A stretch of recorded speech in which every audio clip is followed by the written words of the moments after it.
Ancora rincorsa alla normalità, ma siete proprio sicuri di voler essere normali? Adesso addirittura, adesso ormai è tanto tempo che si dice tu non sei normale, in senso dispregiativo, ma il problema è che la normalità sta diventando una vera e propria follia. È assurdo quello che vediamo fuori, se riuscite a vederlo, perché altrimenti non è assurdo affatto, anzi cercherete di piegarvi a quello che è la normalità imposta, ma adesso ne parliamo. Quello che vediamo fuori è veramente assurdo, cioè cercare di adeguarsi a un contesto che non va da nessuna parte, cioè è controproducente per tutti. Facciamo dei piccoli esempi. In alcune aree del mondo, non le voglio citare perché non voglio creare problemi politici, ma in alcune aree del mondo ci sono stati ormai da decenni guerre, e per decenni intendo secoli, ok? Ci sono sempre state delle diatribe, ci sono sempre state delle guerre, e prima erano guerre sante, e poi erano guerre dell'olio, e poi dopo erano guerre di potere, e poi dopo erano guerre di denaro. Ditelo come vi pare, giustificatelo come vi pare, in quell'area lì ci sono sempre state delle guerre. Ora, per le persone che sono là, per loro è normale che ci siano delle guerre. Gli piace? Molto probabilmente no, ma strutturano la loro vita su quel tipo di clima di normalità. Per loro è normale che ci siano delle guerre.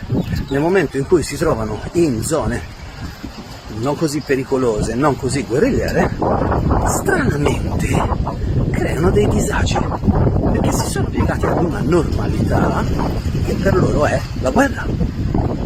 Solo circa il 20% della popolazione mondiale ha energia elettrica, acqua potabile in casa, possibilità come un tetto sulla testa, il frigo con il cibo dentro, ok? La stragrande maggioranza delle persone su questo pianeta, il nostro pianeta, l'unico pianeta in cui gli esseri umani vivono, non hanno tutti questi comfort e tutti i giorni devono veramente impazzire, cioè cercare di capire come fare a sopravvivere.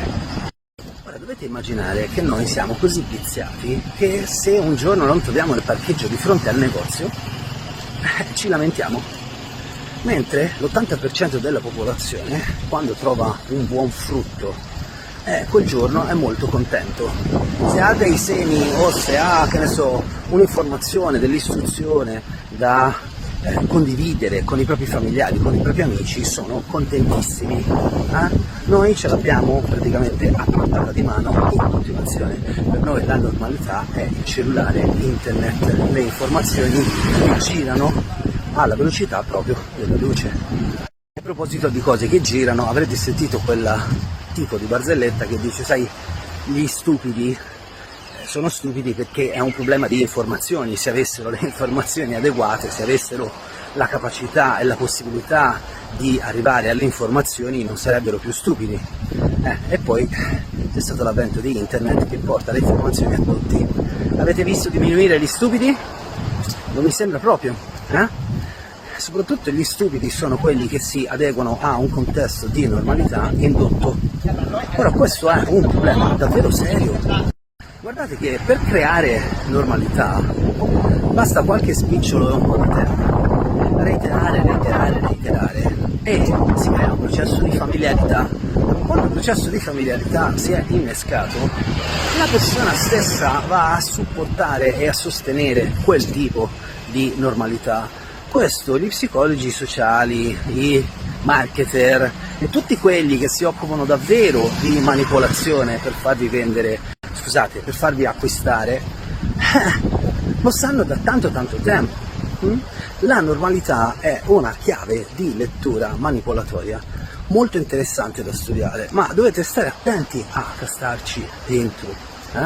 Vi racconto un aneddoto qua di Phuket. Qua a Phuket ci sono davvero tanti russi e molti di loro sì, amano il sole, però si bruciano, non hanno la pelle adeguata a stare al sole e quindi si mettono queste maglie col cappuccio che sono di un tessuto particolare, ora non mi ricordo come si chiama il tessuto, ma insomma sono tutte bianche con le maniche lunghe e col cappuccio, no?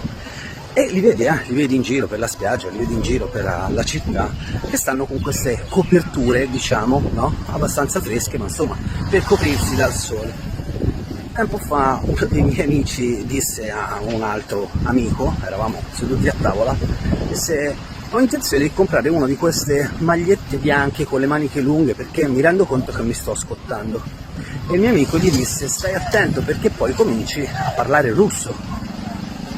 Ora questo è collegato a quello che dicevamo noi sulla normalità.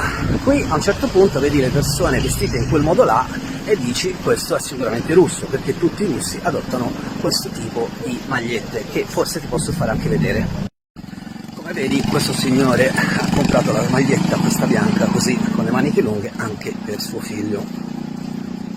Arriviamo un po' al dunque di questo video. Il problema è che quando noi pensiamo che quella normalità sia realmente la realtà, scusate il gioco di parole, poi ci aspettiamo quello, combattiamo per quello, pensiamo che quello sia il giusto e mettiamo insieme una serie di concetti che possono farci davvero tanto male, e possono fare tanto male anche alle persone accanto a noi, perché le violentiamo con il nostro criterio di normalità. Chiaramente, se vuoi saperne di più, leggi l'ebook che ho scritto Tu non sei normale, un titolo provocatorio chiaramente, però ti consiglio di meditare un po' sul concetto di normalità, perché trasversalmente tocca tutte quante le aree del nostro vissuto. Va bene, anche oggi spero di averti dato dei pensieri su cui riflettere, perché è importante prendersi del tempo per innalzare la qualità della nostra vita e avere del cibo per i nostri pensieri. E ancora una volta da Caruso Colzi è tutto, ti auguro una buona giornata, io mi fermo qua e noi ci risentiamo o vediamo al prossimo video. A presto.